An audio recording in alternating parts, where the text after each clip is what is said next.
NCERT history class 7th के 3rd chapter में आ गए, जिसमें दिल्ली 12वीं से 15वीं शताब्दी के बारे में हम लोग पढ़े। कावेरी डेल्टा जैसे बड़े राज्यों के केंद्र बन गए थे। अब अपने गौर अध्याय 2 में किसी ऐसे राज्य का जिक्र नहीं किया जिसकी राजधानी दिल्ली नहीं। यही वजह कि दिल्ली महत्वपूर्ण शहर 12वीं शताब्दी में ही बना था।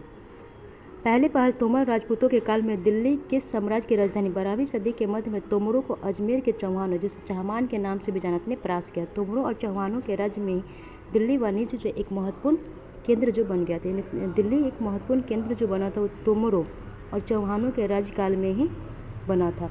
इस शहर में बहुत सारे समृद्धशाली जैन व्यापारी थे जिन्होंने अनेक मंदिरों का निर्माण किया। यहाँ देहलीवाल कहे जाने वाले सिक्के भी ढाला जाते। देहलीवाल क्या है?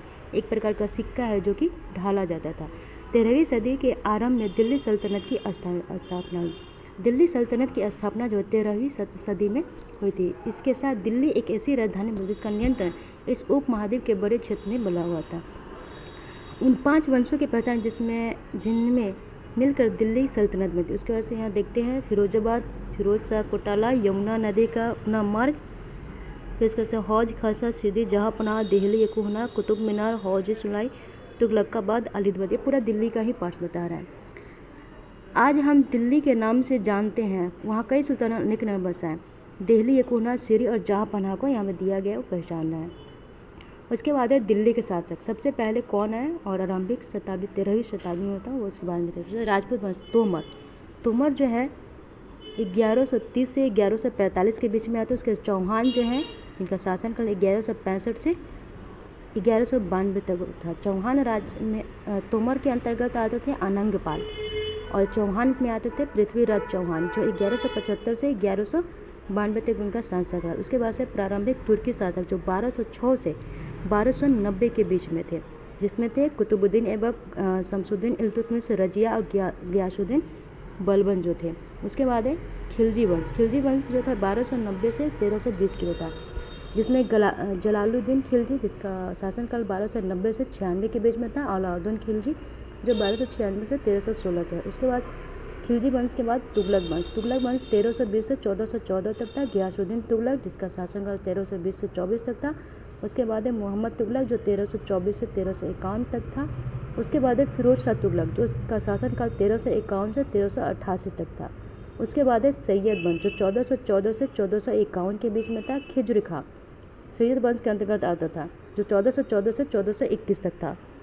उसके बाद से लोधी वंश। लोधी वंश के अंदर 1451 से 1526 जो बहलोल लोधी था लोधी वंश का, जो 1451 से 1489 की वजह था। दिल्ली सुल्तानों के अधीन दिल्ली। इतिहास तारीख एक वचन और तवारीख बहुवचन जो सुल्तानों के शासनकाल में प्रशासन की भाषा फारसी में लिखित है।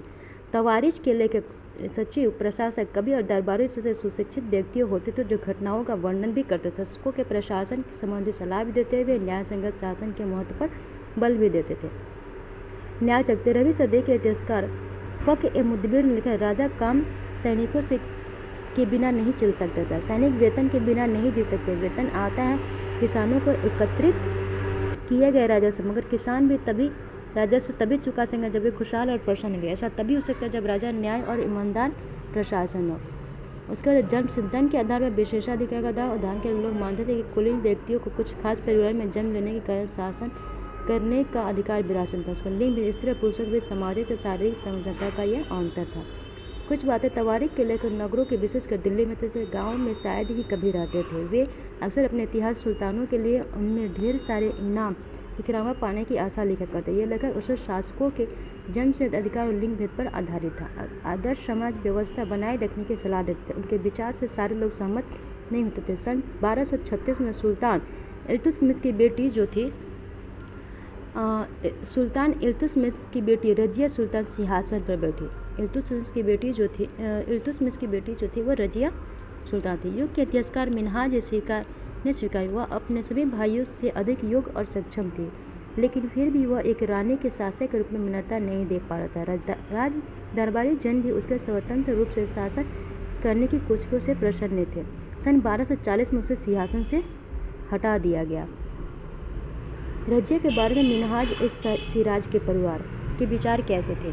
मिनहाज सिराज का सोचना था कि ईश्वर ने जो आदर्श समाज व्यवस्था बनाई है उसके अनुसार स्त्रियों को पुरुषों के अधीन होना चाहिए और रानी का शासन इस व्यवस्था के विरुद्ध जाता था। इसलिए वो पूछता था कि खुदा की रचना के खाते में उसका ब्यौरा चूँकि मर्दों की सूची में नहीं आता, इसलिए इतनी शानदार खूबियों से भी उसे आखिर हासिल क्या हुआ। रजिया ने अपने अभिलेखों और सिक्कों पर अंकित करवाया कि वह सुल्तान इल्तुतमिश की बेटी थी। आधुनिक आंध्र प्रदेश के वारंगल क्षेत्र, यानी कि आधुनिक आंध्र प्रदेश का जो क्षेत्र था, वारंगल के क्षेत्र में किसी समय काकतीय वंश का राज्य था।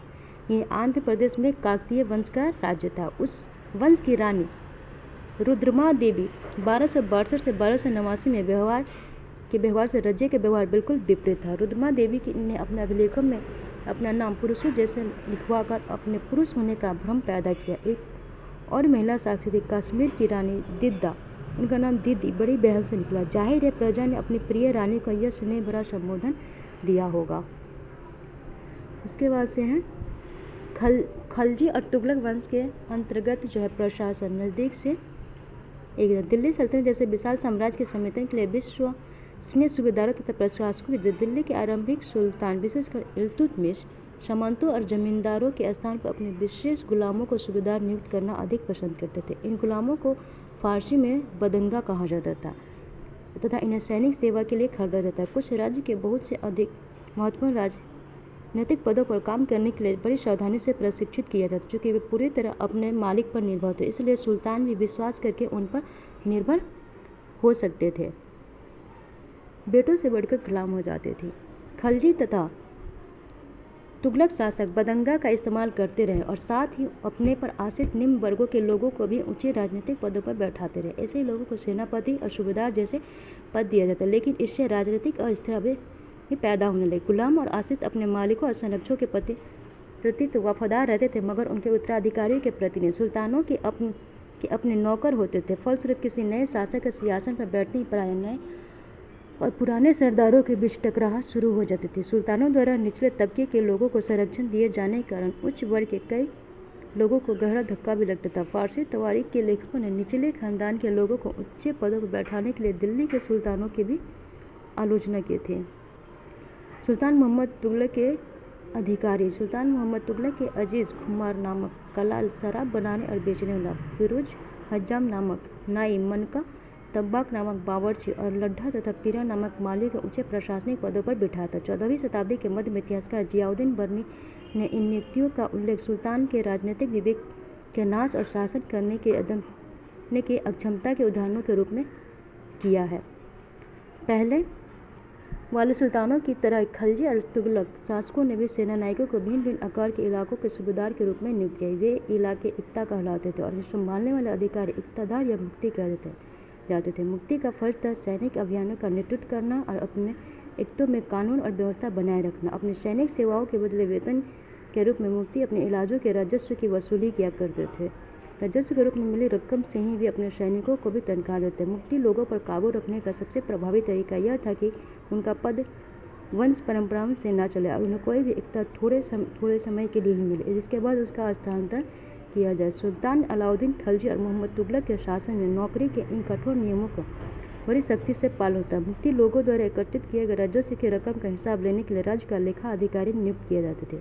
इस बात का ध्यान रखा जाता था कि मुफ्ती जो है राज्य द्वारा निर्धारित कर ही वसूल लेता था। तय संख्या के अनुसार सैनिक रखे। जब दिल्ली के सुल्तान शहरों से दूर आंतरिक इलाकों को भी अपने अधिकार में ले गए आए तो उन्होंने भूमि के स्वामी सामंतों और अमीर जमींदारों को भी अपनी सत्ता के आगे झुकने के लिए बाध्य कर। अलाउद्दीन खलजी के शासनकाल में भू राजस्व के निर्धारण नवसली के कार्य को राज्य अपने नियंत्रण में लाया। स्थानीय सामंतों से कर लगाने का अधिकार छीन लिया गया, बल्कि स्वयं उन्हें भी कर चुकाने के लिए बाध्य कर दिया गया। सुल्तान के प्रशासकों ने जमीन की पैमाइश की और उसका हिसाब बड़ी सावधानी से रखा। कुछ पुराने सामंत जमींदार राजस्व के निर्धारण और वसूली अधिकारी के रूप में सल्तनत की नौकरी करने के उस समय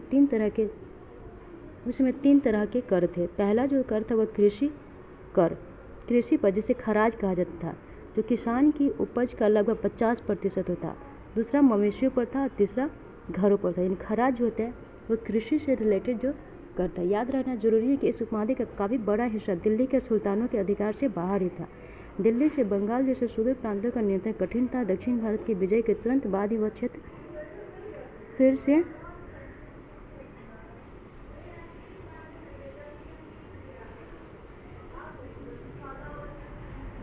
स्वतंत्र है। यहाँ तक कि गंगा मैदानी इलाके में भी घने जंगलों वाले क्षेत्र थे, जिसमें बैठने के सुल्तान की सेनाएं अक्षम थी। स्थानीय सरदारों ने इन क्षेत्रों में अपना शासन जमा लिया। अलाउद्दीन खिलजी और मोहम्मद तुगलक इन इलाकों पर जोर जबरदस्ती अपना अधिकार जमा तो लेते थे, पर वह अधिकार कुछ ही समय तक रह पाता था। सरदार और किलेबंदी के बारे में यहाँ बताया गया है। उसके बाद से देखते हैं, चंगेज खान के नेतृत्व में मंगोलों ने 1219 में उत्तर पूर्वी ईरान के ट्रांस ऑक्सियाना आधुनिक उज्बेकिस्तान पर हमला किया था। चंगेज खान के नेतृत्व में मंगोलों ने किया। इसके बाद शीघ्र है दिल्ली सल्तनत को उसका धावा झेलना पड़ा। अलाउद्दीन खिलजी और मोहम्मद तुगलक के शासनकालों के आरंभ में दिल्ली पर मंगोलों के धावे बढ़े। इससे मजबूर होकर दोनों ही सुल्तानों को एक विशाल स्थानीय सेना खड़ी करनी चाहिए। इस सेना को संभालने के प्रशासन के लिए भारी चुनौती थी। 15वीं या 16वीं शताब्दी में सल्तनत तुगलक वंश के बाद 1526 तक दिल्ली तथा आगरा पर सैयद तथा लोदी वंशों का राज्य रहा। तुगलक वंश के बाद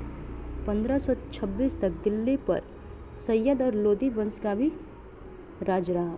तब तक जैनपुर, बंगाल, मालवा, गुजरात, राजस्थान तथा पूरे दक्षिण भारत में स्वतंत्र शासक उठ गए थे। उनकी राजधानियाँ समृद्ध और राज्य फल फूल थी। इसी काल में अफगान तथा राजपूत जैसे नए शासक समूह भी उभरे। इस काल में स्थापित राज्यों में से कुछ छोटे थे, परंतु पर वे शक्तिशाली थे। उनका शासन बहुत ही कुशल तथा सुव्यवस्थित तरीके से चल रहा था। शेर शाह 1540 से 45 में बिहार में अपने चाचा के एक छोटे से इलाके में प्रबंधक के रूप में काम किया था और आगे चलकर इसने इतनी उन्नति की मुगल सम्राट हुमायूं तक की चुनौती को परास्त किया। शेर शाह ने दिल्ली पर अधिकार करके स्वयं अपना राजवंश स्थापित किया। सूर्यवंश के केवल 15 वर्ष यानी 1540 से 1555 तक शासन किया। इसके प्रशासन में अलाउद्दीन खिलजी कई तरीकों को अपनाकर उन्हें और भी चुस्त बना दिया। महान सम्राट अकबर 1556 से 1605 में जब मुगल सम्राट को समेकित किया तो उसने अपने प्रतिमान को शेर शाह के रूप में प्रशासन को ही